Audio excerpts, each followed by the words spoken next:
You look for reasons to travel. You mark yourself destinations and endpoints. But after a few hours behind the wheel, you realize traveling by road needs no motive. The road is reason enough. Live young, live free.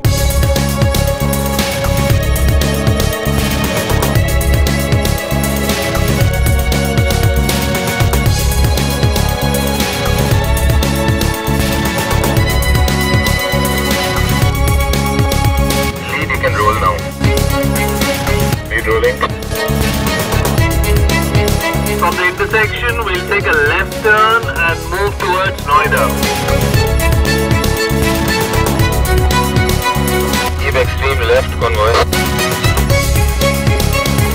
16 is going across the border. Adventure 5 rolling. Adventure 6 rolling. Adventure 7 rolling. Adventure 8 rolling. 9 rolling. What's your location?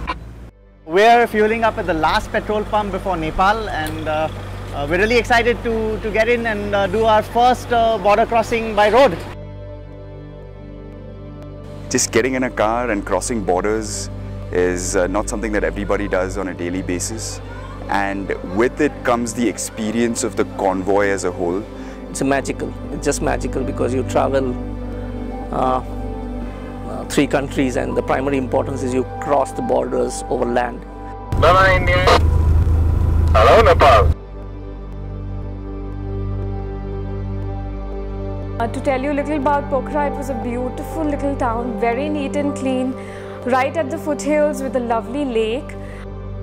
As we were in the lobby discussing, as a group what to do, somebody walked up and said, hey, why don't you just go by and look at Sarangkot viewpoint, which is supposed to give a kind of panoramic view of Pokhara on one end and the gliders on the other end. So, we made our way saying, let's go find Sarangkot. And 3 cars formed a little mini convoy and, drove through the busy streets of, small streets of Pokhara. It was just a very special experience. We had gone to a destination that we had made for ourselves. It was our own destination. In Kathmandu, the flight to Everest was mind-blowing. The experience itself was so thrilling and so spectacular. You are visiting and you are seeing Mount Everest at such great height. Mount Everest is right in front of you.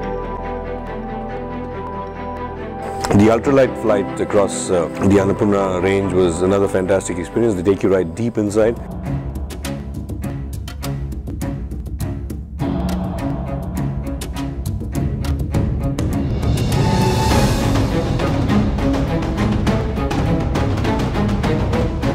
For about 15 or 20 minutes, we just went and saw young kids playing a game of football, just like they would do at any Gandhi Maidan in Bombay, etc. So it was really nice to see the same thing replay in a different part of the world, and really we live our lives the same way but with subtle nuances and differences, and really cherish that experience of taking in the local lives of the people. I think this adventure gives you ample opportunity on free days to just explore the cities and towns which we travel to. Like when we went from India to Nepal, and as we crossed the border, the culture hit you in your face, right? It was so stark, and it was more so in the case of Bhutan and India, because the culture hit you as soon as you cross the border. And I think to that extent, when you drive through, you experience the culture in a very intimate way, and you experience the people, the places, the food in a very, very intimate way. So I think that makes all the difference.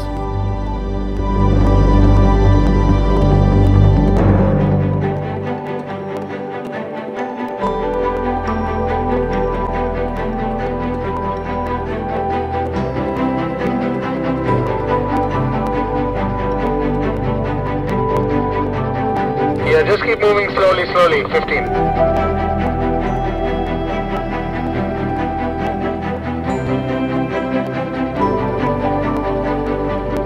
For me, beauty is one part, but the adventure is something else. My focus was going on a drive to the top of the mountain, test the vehicle strength again. To achieve anything or to go anywhere, you need a means to do that. And Mahindra vehicles on this trip have like Scorpio, Rexton, and even the Thar. Thar was the lead vehicle. They've proved that they are probably the most reliable, really tough, and they can handle highways as well as they can handle really bad terrain. I am 54 years of age. I am no spring chicken. So I was a little apprehensive whether I would be able to go the distance.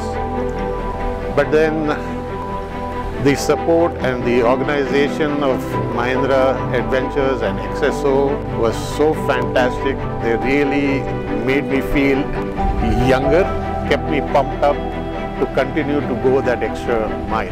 The entire team is a bunch of happy people who are always smiling, and they mix so well with the participants. When I grow old, I know my grandkids would be really happy about listening to those stories, and probably I could make them feel great about that they have a granddad who did all that stuff, and motivate them to do it in their lives also. I thought this whole journey was packed with adventure. It was thrilling, it was exciting, it was everything that I expected and everything that Mahindra stands for. The experience was something that I will not forget.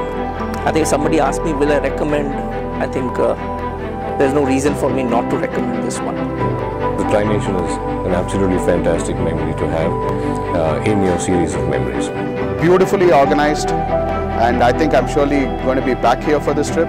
The trip has been an absolute blast. I want to come back again for it.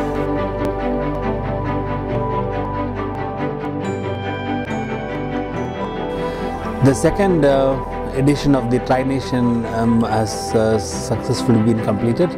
I have to tell you that it's one of the finest events that we have done. We had different kind of people participating in it, and they never met before this event, and it was incredible to see the bonding they had over the last 12 days, and that gives us immense satisfaction. One unique feature that I found in this particular edition of the Tri-Nation is that this group of such diverse individuals, demographics from different parts of the country, and some from overseas as well, kind of gelled together so beautifully. They came together, and this whole expedition went off so smoothly because each and every member of this team wanted it to work smoothly. They wanted to be sensitive to the other person's needs and to the needs of the whole group and the expedition in totality. And I have to say that, hats off to this particular group that made our job so easy as well. The high that I get is that all the planning and the hard work and the logistics and the support, when it all tends to come together and works out right, you know that you've done a good job. Kabir, is the convoy bunched up properly?